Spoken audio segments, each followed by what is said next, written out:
qizlar e'tibor berayotgan bo'lsanglar, shampunlarimizni rangi har xil. Hayron bo'lgandirsizlar, nimaga shampunlarning rangi har xil.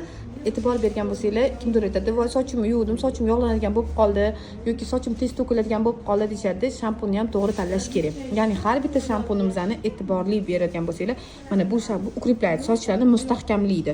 Keyingi shampunimiz esa biotini bor, ya'ni erta oqib tushayotganlarni oqib tushishini va sochni o'stiruvchi shampunlarimizdan bittasi. Keyingisi shampun balzam. Buning ichida shampun balzam, gilarunoviy, ya'ni polni sochni vitamin bilan boyitib beradi. Bu shampunimiz ichida amla maslasi bo'lib turib, bu bilasizlar, qimmat maslalardan bittasi. Soch to'kilishini oldini oladi va soch to'kilishini to'xtatadigan shampunlarimizdan bittasi. Bunisi protein, ya'ni sochimizdagi mustahkamlik, ya'ni ko'pchilik aytadi, "Gullayapti, sochim sinuvchan bo'lib qoldi." Shunaqa sochlarni mustahkamlab beradi. 3D shampun. Ko'pchilik aytadi, "Sochim kamda ko'p bo'lib turishini xohlayman" deydiganlar uchun va bo'yalgan sochlarni rangini chiqarib olmaslik uchun.